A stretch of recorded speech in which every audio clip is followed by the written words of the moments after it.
নমস্কার, আমি কুণাল ঘোষ। মুর্শিদাবাদের বিধায়ক হুমায়ুন কবিরকে নিয়ে একদম দু চারটি কথা। আমি হুমায়ুন কবিরের সঙ্গে কোনো তরজায় যেতে চাই না।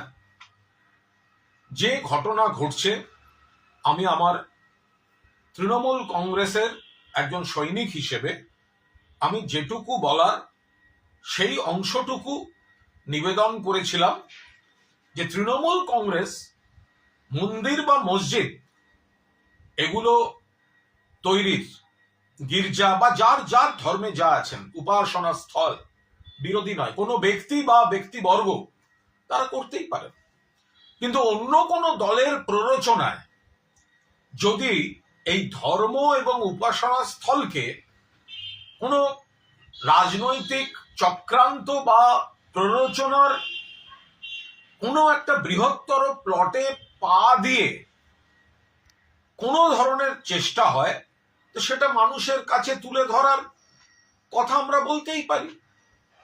মন্দির হবে, মসজিদ হবে, গির্জা হবে, অন্যান্য উপাসনা স্থল যার মনে হয় করতেই পারেন, আগেও করেছেন, তার জন্য কাউকে শাস্তি দেওয়া হয়নি। কেন তৃণমূল কংগ্রেস একটা শৃঙ্খলা ভঙ্গের ব্যবস্থা নিয়েছে, সেটা যিনি নিয়েছেন জানেন। এটা আমি আমার দলের সৈনিক হিসেবে আমি বলেছি। এরপর দেখলাম হুমায়ুন কবির তিনি একটা বীর পুঙ্গবের মতো তিনি আমাকে আক্রমণ বা কটাক্ষ করলেন। ওই যে ওদের মুখপাত্র কি যেন আছে, মনে পড়ছে না গো, কি যেন আছে। তা আমি সাধারণত এই ধরনের লোকদের আমি মুখ লাগাতে চাই না। আমার মানে আমার রুচিতে বাধে।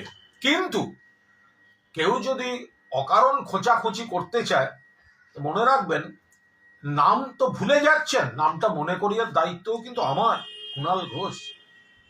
তাহলে আপনি বলছেন মুখপাত্র কি যেন আছে, কি যেন ঘোষ, এটা কি একটা বলেছেন। তো আমি আপনাদের বলি, যার নাম মনে পড়ছে না বা যাকে একটু লঘু করে দেখাচ্ছেন, এই হুমায়ুন কবির তাকে বারবার ফোন করে তার অ্যাপয়েন্টমেন্ট নিয়ে তার সঙ্গে দেখা করতে এসেছিলেন। হুমায়ুন কবির প্রথমে লিখেছেন হাই হুমায়ুন কবির হিয়ার, ওর নাম্বারটাও আমার কাছে ছিল না, এরপর আমি সেভ করে নিই। তারপরে একটা ফোন, তারপরে আবার একদিন দাদা একটু দরকার ছিল, দেখা করা যাবে দাদা, শুরুতে দাদা শেষে দাদা। এখন নাম ভুলে যাচ্ছ হুমায়ুন কবির। তারপর হুমায়ুন কবির আমার কাছে এসেছিলেন।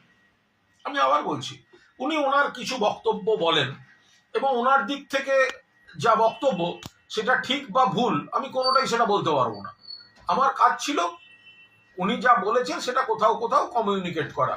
পার্টি কি ডিসিশন নেবে সেগুলো সব পার্টির ব্যাপার, কিন্তু এটার সঙ্গে মসজিদের কোনো সম্পর্ক ছিল না। এটা একটা সাংগঠনিক বিষয়, ওনার কাকে পছন্দ ওনার কাকে পছন্দ নয়, এবং সেই জন্য তিনি বলে একেবারে দাদা একটু দরকার ছিল, দেখা করা যাবে দাদা, আগে দাদা পরে দাদা, এখন কেন দাদা এইসব কথাবার্তা।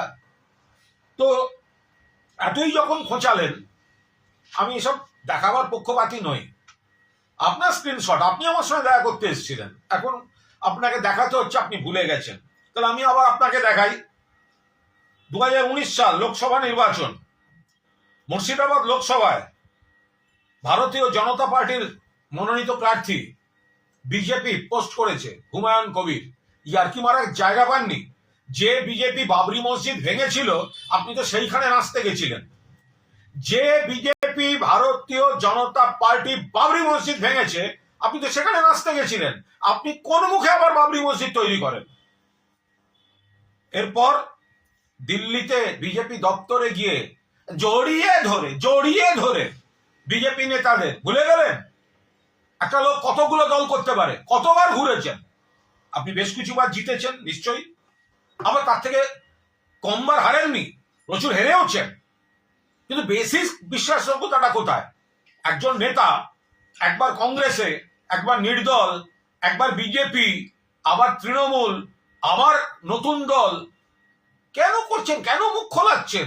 আমি আপনার সঙ্গে তরজায় যেতে চাই না, কিন্তু আপনার যদি মনে হয় ওই ওদের কে মুখপাত্র, আরে ওদের কে মুখপাত্র মানে তুমি ভাই আমার সঙ্গে দেখা করতে এসেছিলে আমার অফিসে, সিসি ক্যামেরার ফুটেজ বের করবো? তখন মনে ছিল না কার সঙ্গে দেখা করতে যাচ্ছ? এবং তার সঙ্গে এই মসজিদ মন্দির এসবের কোনো সম্পর্ক ছিল না। যেটা ছিল সেটা হচ্ছে ওর এলাকায় সংগঠন কাকে করেছে, উনি কাকে সরাতে বলেছেন, সেটা সরানো সম্ভব কিনা, এই ধরনের। আমি একবারও বলছি না উনি ভুল বলেছেন, যার যার এলাকা তার তার বক্তব্য থাকতে পারে, কিন্তু তার সঙ্গে এই মসজিদের কোনো সম্পর্ক ছিল না। এখন উনি ওনার পলিটিক্স অফ ডিসিডেন্স সেইটাকে জাস্টিফাই করার মুখোশ হিসাবে তিনি হঠাৎ এই ধর্মকে ব্যবহার করছেন। যারা মাননীয় শ্রদ্ধেয় মুসলিম ধর্মগুরু আছেন তারা ভালো করে বলতে পারবেন যে বাবরি মসজিদ আর একটা এইভাবে করা যায় কিনা। বাবরি মসজিদ কেন নাম হয়েছিল, কিসের জন্য নাম হয়েছিল, সেটা আবার কিভাবে করা যায় আমি জানি না। আমরা মন্দির মসজিদ গির্জা কারোর বিরুদ্ধে নই। হুমায়ুন বাবুর ইচ্ছা হয়েছে মসজিদ করবেন, 100 বার করুন। আমি আমার পার্টির তরফ থেকে, আপনি আমার পার্টিকে অ্যাটাক করছেন, আমি পার্টির সৈনিক হিসাবে আমি আপনাকে আক্রমণ না করে আমি নীতিগত দু একটা বক্তব্য রেখেছি। তাতে আপনি আমার ব্যক্তিগতভাবে ওদের একের মুখপাত্র, আরে মুখপাত্র কি, আগে দাদা পরে দাদা বলে আমাকে SMS পাঠাতেন, আমি করিনি। আপনি আমার অফিসে এসে ক্ষোভের কথা বলে গেছিলেন। এরপর যখন আপনি একটা বিকল্প কিছু ভাবছেন তখন ধর্ম মসজিদ সংখ্যালঘুদের আবেগ, তার কারণ প্রত্যেকবার বিজেপির এরকম একটা ঘুঁটি লাগে। 21 সালেও কয়েকজনকে লেগেছিল, চার্টার্ড ফ্লাইট এসছিল বিজেপির অনেকজনকে নিয়ে যেতে।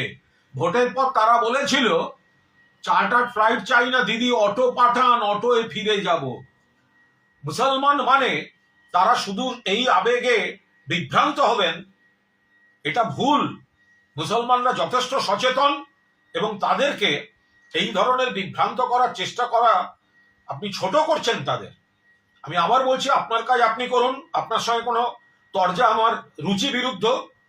আমি পলিটিক্যাল লাইনে আমার পার্টির কথা আমি বলবো। আপনি যদি ব্যক্তিগত আক্রমণ করতে আসেন, আরে যে লোক নরেন্দ্র মোদীর ছবি দিয়ে বিজেপির ক্যান্ডিডেট হয় তার মুখে বাবরি মসজিদের প্রতি শ্রদ্ধা মানায়? আমি হিন্দু হয়েও যদি সেই দিনকার 6 ডিসেম্বর 2092 কলঙ্ককে ক্ষমা করতে না পারি, আপনি সেটা ক্ষমা করে আপনি সেই বিজেপির ক্যান্ডিডেট হতে গেছিলেন, আর আপনি আজকে নাটকবাজি করছেন। যাই হোক, যা করবেন আপনি, আপনার ব্যাপার। শুধু আমাকে যদি ভুলে যাওয়ার ভান করেন, আমি আমার মাঝে মাঝে আমার মনে করিয়ে দেওয়ার আমার বিরাট একটা শখ কাজ করে। ঠিক আছে হুমায়ুন ভাই, দেখা হবে।